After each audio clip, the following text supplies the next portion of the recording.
Yesterday, we have finished covering the second type of right speech, which is abstaining from slanderous speech.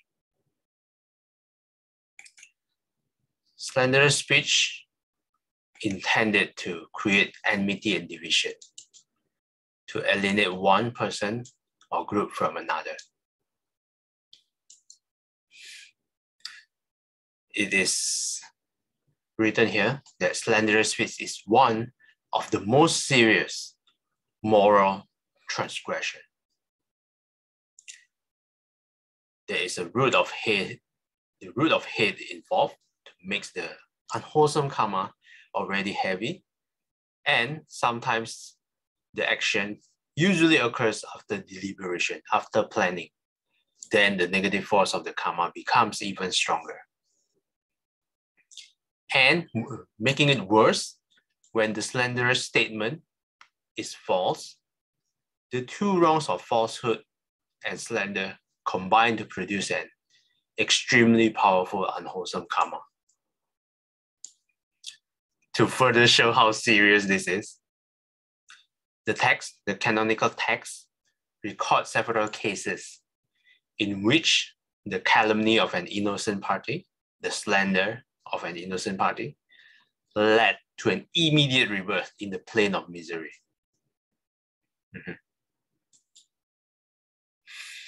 And then the section closed with the opposite of slander.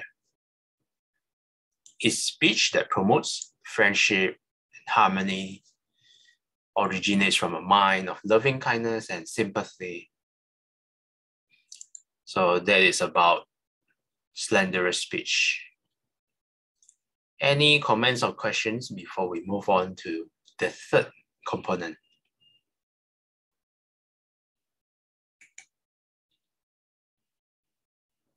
Okay, if not, then let's read together the third component of right speech, abstaining from harsh speech, parusaya vachaya veramani.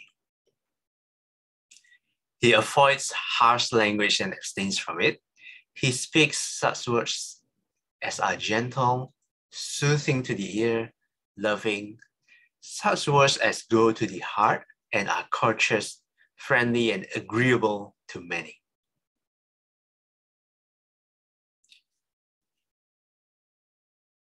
Okay. Saikyang, would you like to read the next paragraph? Okay, thank you. So, harsh speech is speech uttered in anger, intended to cause the hearer pain. Such speech can assume different forms, of which we might mention three. One is abusive speech, scolding, reviling, or reproving another angrily with bitter words. The second is insult, hurting another by ascribing to him some offensive quality which detracts from his dignity. A third is sarcasm, speaking to someone in a way which ostensibly lauds him, but with such a tone or twist of phrasing that the ironic intent becomes clear and causes pain. Okay, thanks, Saikyang. Okay, I think let's define a few words here. Reviling here. Reviling means criticize in abusive or angrily insulting manner. Criticize, censure, condemn, attack. Those are the synonyms. So scolding, I think we all know scolding. Reviling means criticizing, condemn, then reproving another angrily with bitter words. Yeah, reproving means conveying or expressing blame or disapproval. The synonyms here are reprimand, rebuke, reproach, also scolding. So scolding, reviling, criticizing, or reproving another angrily with bitter words. All these have similar meanings. To yell at people, to shout at people. Second one is insult, hurting by another by ascribing to him some offensive quality which detracts from his dignity.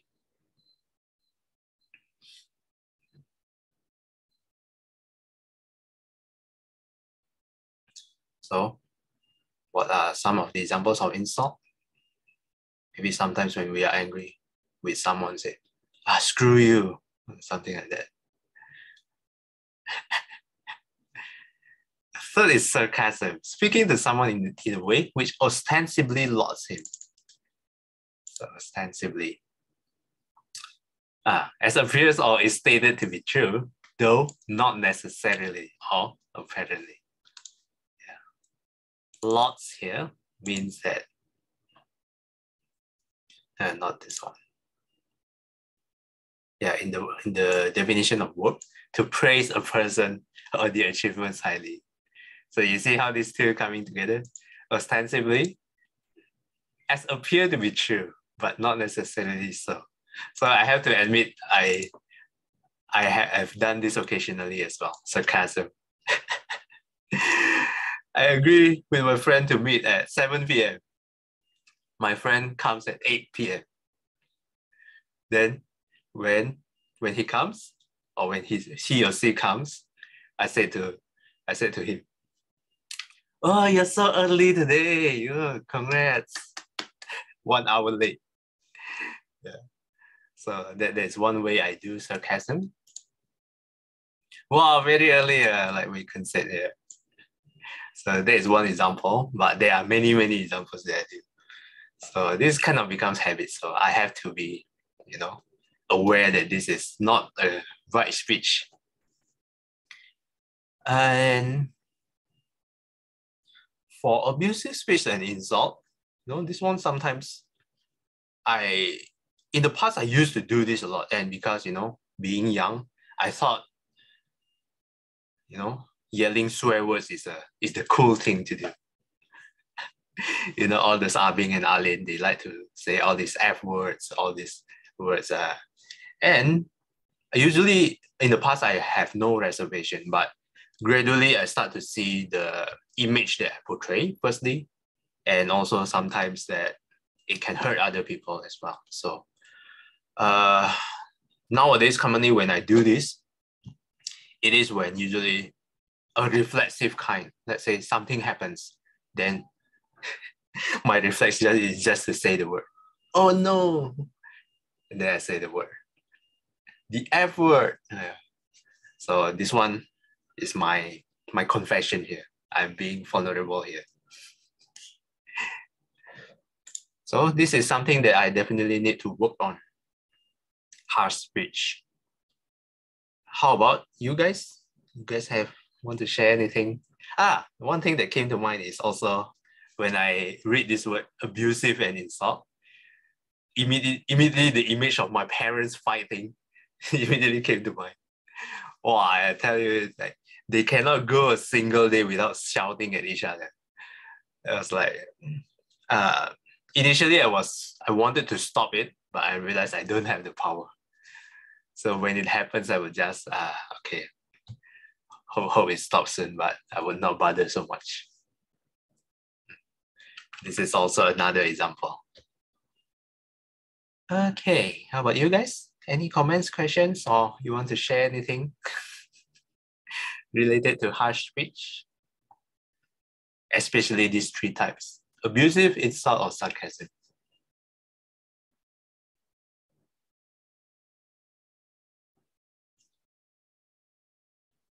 Okay, if not, then we can continue reading. So, Saikem, would you like to nominate the next person to read? Mr. Aiken. Okay. The main root of harsh speech is aversion, assuming the form of anger. Since the defilement is the case, in this case, tends to work in impulsively without deliberation, the transgression is less serious than slander, and the karmic consequence generally less severe. Still, harsh speech is an unwholesome action with disagreeable results for oneself and others, both now and in the future, so it has to be restrained. The ideal antidote to patience, learning to tolerate blame and criticism from others, to sympathize with their shortcomings, to respect differences in viewpoint, to endure abuse without feeling compelled to retaliate. The Buddha calls for patience even under the most trying conditions.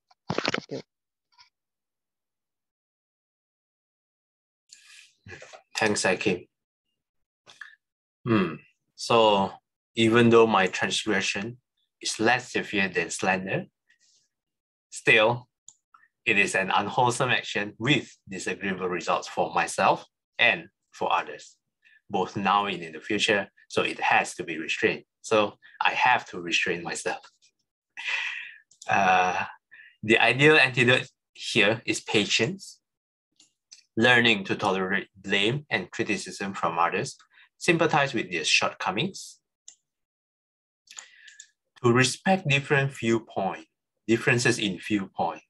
I think this is also a very important one, is that sometimes we feel angry just because the other person doesn't see our way, doesn't see eye to eye. But sometimes we have to recognize that it's not necessarily that the other person is wrong, but it's just the way they are conditioned,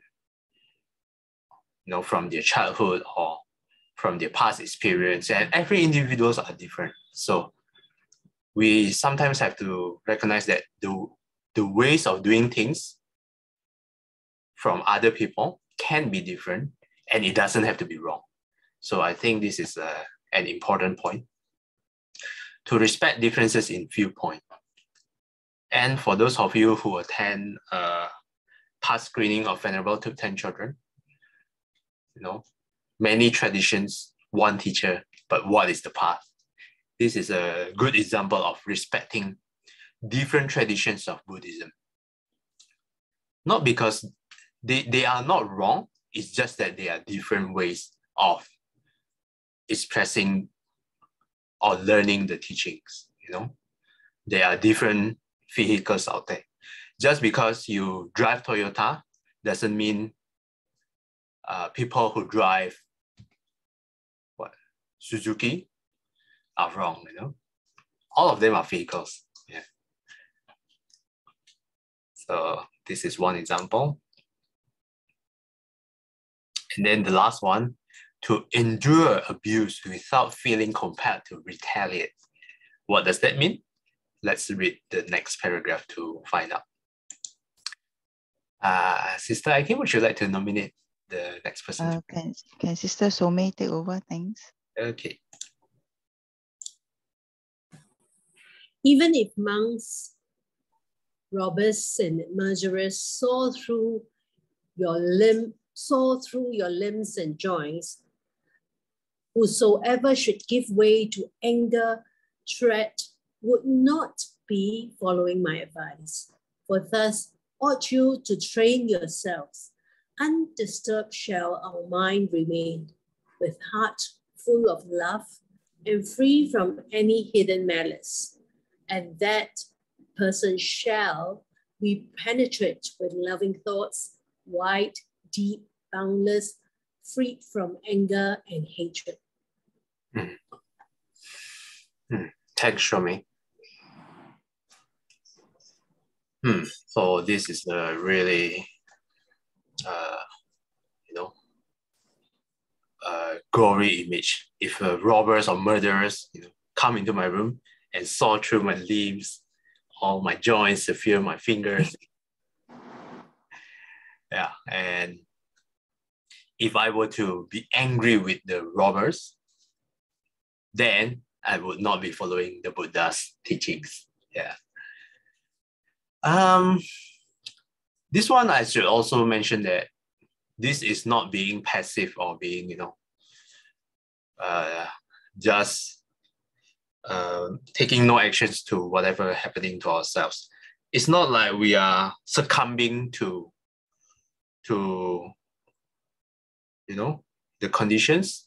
Practically, if they are murderers and robbers, what would you do? If they are trying to rob you, if they're trying to, kill you.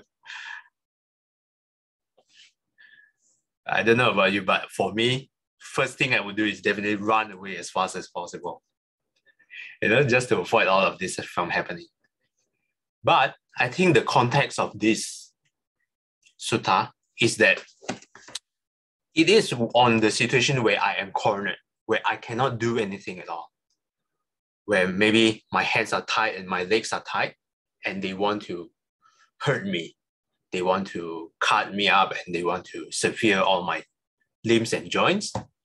Only when I cannot do anything at all, then when it happens, when they start to cut me up one by one, I should still not give way to anger. I should still, radiate loving kindness and compassion towards the robbers and murderers. If I can do that, then I would be following the Buddha's teachings. So the context here is really important. Of course, to say it is easy now, but to actualize it when it actually happens, it would probably be a different scenario at all. I would probably be like, oh no, why are you? All the minds would be encompassed by anger and hatred. What did I do wrong? What did I do to you? Why did you sever me? Why did you rob me? Why? And why me? A lot of self involved. Yeah, so that is I think most people would probably do that, except for the noble ones.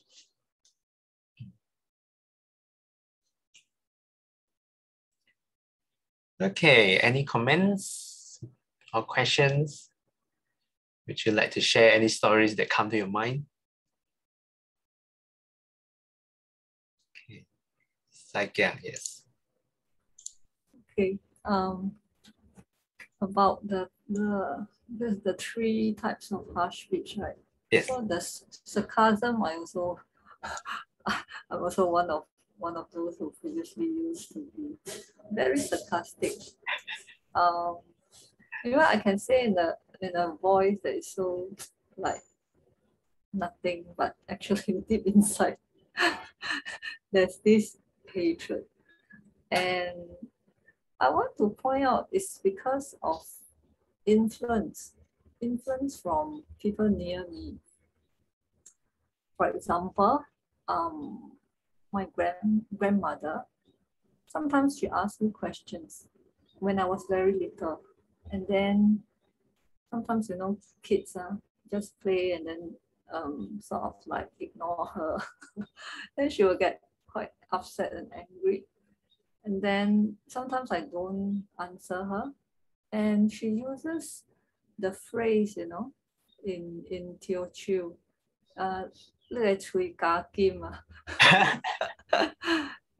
it means you have gold in your mouth, is it? The kind of phrases that says why you're not opening your mouth.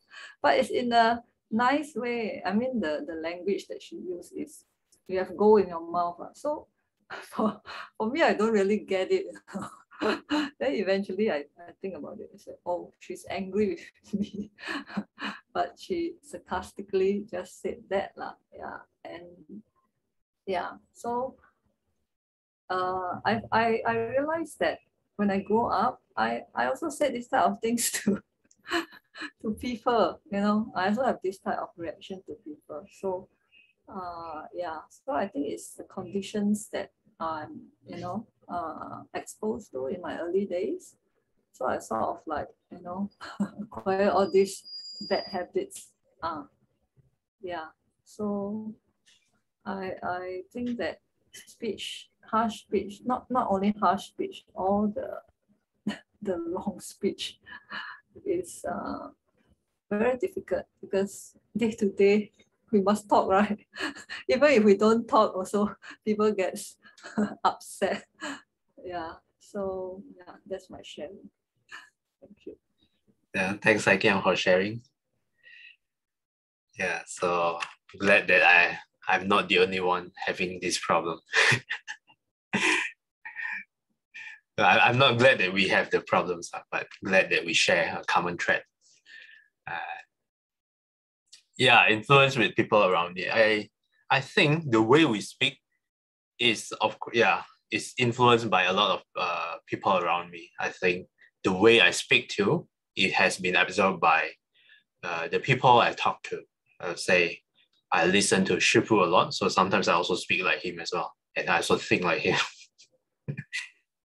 Yeah, so I think one important point here is, if that is the case, if we are influenced by the people around me, how should we then,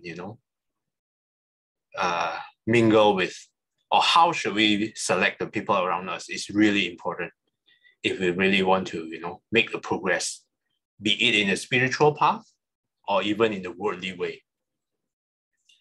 So if you really want to learn about technology, computer programming, you should surround yourself with programmers, coders, all these technology enthusiasts. If you want to be kind, then try to surround yourself with kind people around the world. Yeah, but probably not so easy to find kind people. So I think one way is like what we are doing, cultivate, metta bhavana, loving kindness to all sentient beings during our meditation. Yeah.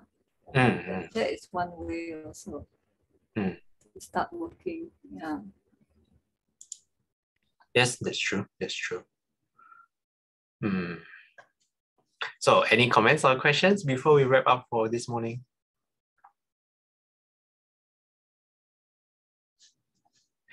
Okay, so just nice 8 a.m. Let's end here with dedication. 厌消三障诸烦恼，厌得智慧真明了，普愿追障细消除，时时常行菩萨道。阿弥陀佛。Till we meet again, may we be guided by the Buddha, the Dhamma, and the Sangha. Sadhu, sadhu, sadhu. Have a gentle speech Friday ahead. Thanks, everyone. You, Marcel. Thanks, Thank you, everybody. See you guys. Okay, bye-bye. Thanks, Marcel. Thanks again. Bye. Bye. Thank you. Bye-bye.